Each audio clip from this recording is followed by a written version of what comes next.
უსაფრთხოების თვალსაზრისით ვფიქრობ, რომ დღეს ვიმყოფებით ერთ-ერთ კრიტიკულ და ძალიან მძიმე ვითარებაში. პრაქტიკულად ჩვენ დავკარგეთ ჩვენი სტრატეგიული პარტნიორები, დავკარგეთ მათი მხარდაჭერა და თანადგომა, რაც ართულებს ჩვენს უსაფრთხოების გარემოს და რაც აუცილებლად ისახება და მომავალშიც აისახება ჩვენი ქვეყნის უსაფრთხოების დაცვაზე, უზრუნველყოფაზე. რაც შეეხება სომხეთსა და აზერბაიჯანში უმაღლესი დონის ვიზიტს, ვაშინგტონის ამერიკის შეერთებული შტატების ვიცე-პრეზიდენტის ვიზიტს, ეს იყო კიდევ ერთ-ერთი დადასტურება იმისა, რომ ვაშინგტონს გააჩნია რეგიონში პირდაპირ ინტერესი და ვიზიტის შედეგად გავრცელებულ ღია საჯარო ინფორმაციაზე დაყრდნობით შეიძლება ვთქვათ, რომ ერთ-ერთი საკვანძო მიმართულება, რაზედაც ვაშინგტონთან მოხდა ერევანისა და ბაქოს შეთანხმება, ეს იყო სწორედ რომ უსაფრთხოების საკითხები, რეგიონში უსაფრთხოების უზრუნველყოფა, თანამშრომლობის ფორმატების გაფართოება სხვადასხვა მიმართულებით უსაფრთხოების კონტექსტში და შესაბამისად ამ ყველაფერს ჩვენ ავწდით სამწუხაროდ და არ არსებობს არანაირი ნიშანწყალი იმისა, რომ ახლო მომავალში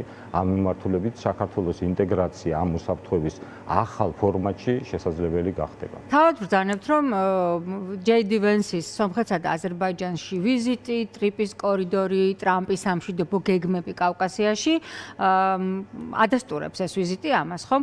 შეიძლება საქართველოში ამერიკული ინტერესი იყოს, უпростоრად კავკასიაში ამერიკული ინტერესი ჩამოვიდეს ისე, ან გადავიდეს სხვა ქვეყნებზე ისე, რომ გამოირიცხოს საქართველო? საქართველოში ამერიკის შეერთებულ შტატებს აუცილებლად ექნებათ ინტერესი. უბრალოდ ეს ჩვენ ამ მარშრუტის მიღმა ვართ ეს გასაგებია, მაგრამ შეიძლებოდა თუ არა საქართველოს მონაწილეობაც. აუცილებლად შეიძლებოდა სრული შემთხვევაში, მე პირადად სუბიექტური პოზიციას დავაფიქსირებ ამ საკითხთან დაკავშირებით, თბილისის სრული შემთხვევაში საქართველოს ჰქონდა პოტენციალი, რომ გარკვეულწილად შემხებლობაში ყოფილიყო ამ ახალ იდეასთან, ამ ახალ სიტყვასთან, რეგიონის უსაფრთხოებასთან დაკავშირებით და შესაბამისად სამწუხაროდ ალბათ თბილისის მიერ გასულ წლებში გადადგმულმა გარკვეულმა ნაბიჯებმა ვაშინგტონთან ჩვენი სტრატეგიული თანამშრომლობის ქარტის შეჩერებამ გაურკვეველი ვადით გამოიწვია ის, რასაც ხედავთ დღეს ჩვენ. და ამ შეჩერებული ქარტის განახლება გაცილებით უფრო რთული იქნება სამომავლოდ სრული შემთხვევაში, ვიდრე ახალი თქვათ თანამშრომლობის ფორმატების შექმნა. ბატონ შალვა, რა დონეზეა გაწყვეტილი ურთიერთობა შეერთებულ შტატებსა და საქართველოს შორის? ჩვენ ვხედავთ, რომ თავდაცვის სამინისტროსთან ურთიერთობები მაინც გრძელდება. თუნდაც milანში ჯეი-დი ვენსის და ყაველაშვილის ხელის ჩამორთმევაც ერთი ნიშანია, რომ ლობისტების მუშაობით თუ არ ვიცი რომელიმეს დიდი სურვილით ეს თუნდაც მინიმალურ დონეზე შეხვედრა მაინც მოხდა. გვესმის ინფორმაცია მამუკა მდინარაძის შეერთებულ შტატებში ვიზიტის შესახებ, საგარეო საქმეთა ეგრეთ წოდებული საგარეო საქმეთა მინისტრის მოადგილის ვიზიტის შესახებ სახელმწიფო დეპარტამენტში, ანუ რაღაც გადაკვეთის წერტილები მაინც არის. ეს ჩვენი და სხვათა შორის ჯეი-დი ვენსის სომხეთსა და აზერბაიჯანში ვიზიტს ემთხვევა მდინარაძის და დარსალიას ვიზიტი შეერთებულ შტატებში. გამორიცხავთ თუ არა, რომ ყოფილიყო რაღაც ურთიერთობების დაალაგების მცდელობა იმ დონეზე, რომ ვენს ჩვენთანაც შემოევლო. აი რა შეიძლებოდა ყოფილიყო ამ ვიზიტების მიზანი და ხელის ჩამორთმევის მთავარი? ფაქტია, რომ ვაშინგტონსა და თბილისის შორის ურთიერთობები არის კრიტიკულად მძიმე, თუმცა ეს არ გამორიცხავს, რომ დროთა განმავლობაში გარკვეული ტიპის ახალი ასპექტების ან ახალი გარემოებების გაჩენის შემთხვევაში ვაშინგტონსა და თბილისის შორის ურთიერთობები დათბეს ან გადავიდეს ახალ ფაზაში. ეს ალბათ მოსალოდნელი იქნება, დამოკიდებულია კიდევ ერთხელ ვიტყვი, როგორ მოიქცევა თბილისი. ჩვენ გვესმის სახელმწიფო დეპარტამენტის განცხადებები თბილისთან ურთიერთობების ნორმალიზაციის მიზნით, რა ტიპის ნაბიჯები გვაქვს ჩვენ გადასათქმელი. რაც შეეხება ვიზიტებს, ეხლა მინისტრის მოადგილისა და სახელმწიფო უსაფრთხოების სამსახურის პირველი პირის ვიზიტებს ვაშინგტონში, ზოგადად სპეცსამსახურების დონეზე თანამშრომლობა, მათ შორის მტრულად განწყობილ სახელმწიფოებს შორისაც ასე თქვათ დადგენილი ფორმატია. მე არ ვამბობ, რომ ჩვენ გვაქვს ტრული ურთიერთობა, ხაზგასმით რა თქმა უნდა, მაგრამ ზოგადად ასეთი ფორმატი არსებობს და სპეციალური სამსახურები დიპლომატიური ურთიერთობების ან სხვა ტიპის პრობლემების არსებობის პირობებში ცდილობენ, რომ სპეცსამსახურების დონეზე შეინარჩუნონ გარკვეული ტიპის არხები, რათა მოხდეს დედაქალაქებს შორის სენსიტიური სპეციფიური ინფორმაციის გაცვლა. უსაფრთხოების სფეროში მე ვფიქრობ, რომ ეს თანამშრომლობა რაც არ უნდა ჩვენ გავაკეთოთ, ეს თანამშრომლობა მაინც იქნება შენარჩუნებული მინიმალურ დონეზე, ვინაიდან ჩვენ ვიცით, რომ ამერიკას აქ რეგიონში გააჩნია გარკვეული ტიპის ინტერესები, ყავს თავისი დიპლომატიური მისია, აქ იმყოფებიან ამერიკის მოქალაქეები და მინიმუმ საერთაშორისო ტერორიზმის საკითხის გათვალისწინებით ისინი ვალდებულნი არიან საქართველოს შესაბამის უწყებებთან ჰქონდეთ გარკვეული ტიპის ეფექტიანი თანამშრომლობა. დიახ. რაც შეეხება მდინარაძის ვიზიტს, ზოგადად ასეთი ტიპის ვიზიტები სასურველია, რომ არ გაშუქებულიყო, პირველი ეს, ვინაიდან არის ვიზიტი, ასეთი ტიპის ვიზიტები არის სენსიტიურ საკითხებთან დაკავშირებული, შესაბამისად რაზე შეიძლება ყოფილიყო ჩასული მდინარაძე? თუ გავითვალისწინებთ იმ ლილუაშვილის შემდეგ ის პირველი ლილუაშვილის შემდეგ ეს არის პირველი ვიზიტი, დიახ, ჩვენს ხელთ არსებული ინფორმაციით, თუ გავითვალისწინებთ რა ხდება დღეს ჩვენს რეგიონში, ეს არის რუსეთ-უკრაინის ომი და პლუს ირანის გარშემო არსებული ვითარება დიდი ალბათობით გარკვეულწილად დაკავშირებული იქნებოდა ამ საკითხებზე, ანუ დამატებითი უსაფრთხოების გარემოებების შექმნის საკითხზე, ასევე დაკავშირებული იქნებოდა სწორედ რომ რეგიონში დაწყებული ახალი პროექტების საინფორმაციო თუ უსაფრთხოების კონტექსტში მხარდაჭერას ერევანისათვის და ბაქოსათვის. ეს იქნებოდა ერთ-ერთი საკითხი. იდეა შეიძლება ყოფილიყო თუ ქართული? ეს იქნებოდა შეერთებული შტატების იდეა. ეს ვიზიტი დიდი ალბათობით შედგებოდა ვაშინგტონის ინიციატივით.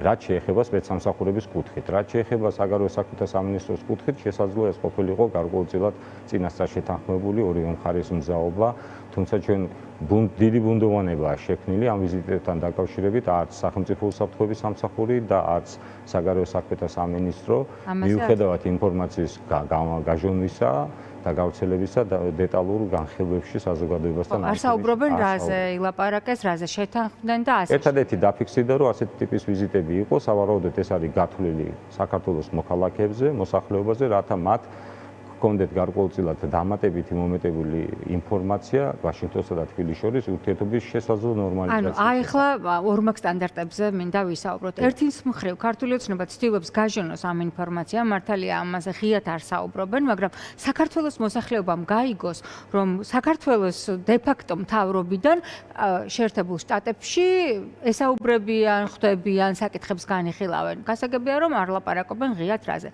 მეორეს მხრივ ისინი ამბობენ, რომ წყალი შეერთებული შტატები დიფთაითმა დაამარცხა, იქ რა ვიცი, გვართმევენ ქართველობას, ვაიძულებენ კაცების გათხოვებას და ასე შემდეგ აღარ დავკონკრეტები რაღაც შაუბნელ მესიჯებს. ფაქტია, რომ ერთ აზრსაც ისინი კულტივირებენ და მეორესაც. ანუ ამ შემთხვევაში რა ხდება? რატო? ძნელი სათქმელი, ალბათ კონკრეტულ მომენტებში რაღაცა კონკრეტული ამოცანების შესრულებიდან გამომდინარე, ერთი კონკრეტული გზავნილის მიწოდებას მოსახლეობისთვის საჭირო და რიგ შემთხვევაში უკვე მეორე გზავნილის, რათა რაღაცა გარკვეულწილად ბალანსი იქნას დაცული. მე არ მინდა ვიფიქრო, რომ გარკვეულწილად ცალკეულ გზავნილების რაღაცა ნაწილი მიდის კონკრეტულად ჩვენდანი მტრუნმა და განწყობილი სახელმწიფოს დაკვეთით და მისი ინტერესებიდან გამომდინარე. თუმცა, ალბათ დროთა განმავლობაში უფრო მეტი სიცხადე შევა ამ სიტუაციაში. ფაქტია, რომ ეს ორმაგი სტანდარტები ერთი რაც ეს ეხება ევროინტეგრაციის და ჩრდილოატლანტიკური ინტეგრაციის შემაფერხებელ გარემოებებს შიდა პოლიტიკური მოხმარებისთვის არის გამოყენებული, ხოლო მეორე საკითხი გარკვეულწილად დასავლეთთან რაღაცა საკითხებზე საერთო ენის გამონახვის რაღაცა იმპულსების ჩვენებას, რომელიც რეალურად რა შედეგს დადებს, ჯერჯერობით ბუნდოვანია, შეიძლება ეს ვიზიტები დარჩეს მხოლოდ და მხოლოდ ასეთი ვიზიტები. ხო, იმპულსების ჩვენება მხოლოდ ვიზიტებით ხო არ არის. ქვეყნის შიგნით ხელისუფლება საკუთარ მოსახლეობას, თავის ხალხს, თავის დემოკრატიას, ბიზნესს როგორ ექცევა, მეზობელ ქვეყნებს როგორ ექცევა, ამასაც ხო აქვს ძალიან დიდი მნიშვნელობა. მე მესმის, რომ შეიძლება შეერთებულ შტატებსა და ირანს შორისაც არსებობდეს გარკვეული ტიპის ურთიერთობები, მათ შორის საკმაოდ საინტერესო, მაგრამ როცა ერთი და იგივე ადამიანი ჯერ ჩადის შეერთებულ შტატებში რაღაც ურთიერთობების დასალაგებლად თუნდაც და მეორეს მხრივ მიდის აიათოლას რეჟიმის 410 წლისთავის აღნიშვნაზე, ნუ აქ რეჟიმს არ გულისხმობ შაჰ-აბასის საქართველოსთვის აზიანო რაღაცა უბედურებას აზეიმებს თავის ხელისუფლებას, ეს ამას რა ქვია ბატონშალვა და როგორ შეიძლება ეს ყველაფერი აღვიქვათ? სასურველია რომ ეს რას ნიშნავდა თბილისის თავზე ირანის დროშის ფრიალი? პროტოკოლურად ალბათ გამართლებული იყო, ასე რომ ვთქვათ, მაგრამ პოლიტიკურად ეს იყო მცდარი ნაბიჯი, არც შემთხვევაში ასეთი ნაბიჯი ამ მოცემულობაში, იმ ვითარებაში, როდესაც ირანის გარშემო არსებობს ასეთი ტურბულენტური გარემოება, ასევე თუ გავიხსენებთ იმას, რომ იანვრის თვეში ოფიციალურად და არაოფიციალურად მინიმუმ 2000 და მაქსიმუმ 20000 ადამიანი იქნა ლიკვიდირებული საპროტესტო აქციების დროს, საქართველოს ხელისუფლებას გარკვეულწილად თავშეკავება უნდა გამოეჩინა და საჭიროების შემთხვევაში, სურვილის შემთხვევაში ეს საკითხი ირანისათვის ახსნადი იყო. უბრალოდ ფიქრობ, რომ სამწუხაროდ ალბათ ამ საკითხზე ესეც გზავნილი იყო დასავლეთისთვის, რომ თქვენ არ გინდივართ, აგერ გვყავს ირანი და აქ არის ჩვენი წლის განმავლობაში. თუ გავითვალისწინებთ ორი გამტარი კორიდორი დასავლეთისკენ. თუ გავითვალისწინებთ 2-3 წლის განმავლობაში დაატოვოთ თეირანსა და თბილისის შორის რაღაცა სენსიტიური ურთიერთობების ახალ ფაზას, დიდი შანსია, რომ ეს ასე იყოს ნამდვილად და დიდი ალბათობით. თუნდაც ის, რომ რაღაცა ჯერ თეირანში ვიზიტებს, შემდგომში ახალი პრეზიდენტის არჩევნებთან დაკავშირებით სიკვდილი ამერიკას, სიკვდილი ისრაელს ამ სკანდირების მოსმენას მშვიდად ახალი ურთიერთობების განახლებას, იქ რაღაც ეკონომიკური თანამშრომლობის ახალი ასპექტების გაჩენას, ეს არის სიგნალი იმ ცივილური სამყაროსადმი, რომლის წინააღმდეგაც სამწუხაროდ უკანასკნელ წლებში საქართველოს ხელისუფლებამ გადადგა გარკვეული ტიპის კრიტიკული ნაბიჯები, რამაც დააზიანა ჩვენი ევროპული ინტეგრაცია. ევროპულ ინტეგრაციას დავუბრუნდეთ, ძალიან ბევრი პოლიტიკოსი, პოლიტოლოგი, საზოგადოების წარმომადგენელი გამოთქვამს ვარაუდს, რომ ამდენი პოლიტპატიმარი ივანიშვილს სწორედ სავაჭროდ ჭირდება, რომ არ დასანქცირდეს ის თვითონ, მისი ოჯახი არ მოყვეს მძიმე სანქციების ქვეშ და ასევე არ დასანქცირდეს რუსეთისთვის მნიშვნელოვანი ობიექტები საქართველოში, იგივე ყულევის პორტი. დიახ, თუ გავითვალისწინებთ როგორ მოქმედებენ ასეთი ტიპის ქვეყნები, ბელორუსის მაგალითზე სიტყვაზე, ჩვენ ხედავთ, რომ გარკვეულწილად გარკვეული ტიპის ნაბიჯები იდგმება იმისათვის, რათა შემდგომში კარგი, ასე ვთქვათ, მომგებიანი სავაჭრო, პოლიტიკურად სავაჭრო საკითხები გახდეს უკვე ვაშინგტონთან, ბრიუსელთან, ან სხვა მნიშვნელოვანი გადაწყვეტილების მიღებ დედაქალაქებთან. არ არის გამორიცხული, რომ სწორედ ის რეპრესიული კანონმდებლობა, ის ნაბიჯები, რაც უახლოესი 2 წლის განმავლობაში იქნა გადადგმული, სწორედ ამ მიზნის შესრულებას ემსახურებოდეს და ამას ალბათ ახლო მომავალში ჩვენ ვიხილავთ რეალურად, თუნდაც თუ გავითვალისწინებთ ასევე იმ ვიზიტებს, რაც იყო ვაშინგტონში, ალბათ იქ იქნებოდა გარკვეულწილად პოლიტიკური შინაარსის მქონე მოთხოვნები ან წინადადებები. თუ ჩვენ დაინტერესებულები ვართ ვაშინგტონთან და ბრიუსელთან ურთიერთობების ნორმალიზებაში, გარკვეულწილად სიგნალები და ინფორმაცია თუ რა ტიპის ნაბიჯები უნდა გადადგას თბილისმა, ჩვენ ამის შესახებ ინფორმაცია გვაქვს. შესაბამისად, უკვე დამოკიდებულია ჩვენს კეთილნებაზე, რამდენად შევძლებთ ამ პროცესის ხელშეწყობას. ჩვენ უნდა დავასრულოთ ჩვენი საუბარი, მაგრამ არ მინდა დაგემშვიდობოთ ისე, რომ არ გკითხოთ საქართველოს რუსეთის სარკინიგზო მიმოსვლის აღდგენასთან დაკავშირებით. ასეთი წინადადება თქვა რუსეთის ვიცე-პრემიერმა, მიმდინარეობს სამუშაოები კავკასიაში ყველა დაზიანებული მარშრუტის განსაბლოკად.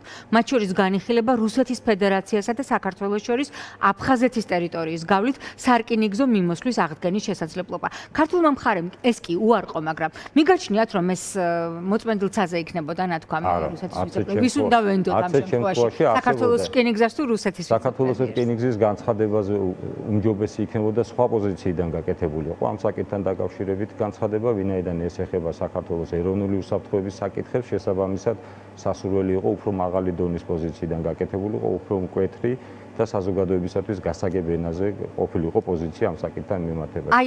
რკინიგზის გახსნა განცხადების გამკეთებლის ეს დაბალი რანგი მეტყველებს იმაზე, რომ მართლაც მიმდინარეობს სფარული მოლაპარაკებები. არ გამოირიცხება, რომ გარკვეული ტიპის მოლაპარაკებები მიმდინარეობდეს. ჩვენ ვიცით, რომ რუსეთი მუდმივად იყო დაინტერესებული და ასე ვთქვათ, ერთ-ერთი საკვანძო საკითხი მათ შორის თქვენი ხელისუფლების ბაში ყოფნის დროსაც იყო ამ საკითხზე. ოკუპირებულ ტერიტორიაზე რუსეთი მუდმივად ახორციელებდა სარკინიგზო მაგისტრალის მოდერნიზებას, რათა სამომავლოდ გარკვეულწილად ყოფილიყო პოტენციურად ყოფილიყო საკითხი განხილვის საგანი, თუმცა მუდმივად არსებობდა გარკვეული ტიპის პრობლემები, პოლიტიკური ხასიათის პოლიტიკური პრობლემები. თუ გავითვალისწინებთ ბოლო პერიოდში როგორი ტიპის ურთიერთობები ჩამოყალიბდა სამწუხაროდ თბილისსა და მოსკოვს შორის, არ არის გამორიცხული, რომ გარკვეული ტიპის კოოპერაცია ამ საკითხის განხილვასთან დაკავშირებით მიმდინარეობს. ეს რისი მაჩვენებელი, რისი ნიშანი იქნება, თუ ეს ურთიერთობა აღდგა და რკინიგზა დაიწყო მუშაობა? შეიქმნება დამატებითი პრობლემები უსაფრთხოების კონტექსტში, ეს ერთი ჩვენი ქვეყნისთვის და გაიზრდება რუსული გავლენა საქართველოს საშინაო საგარეო პოლიტიკურ აქტივობებს.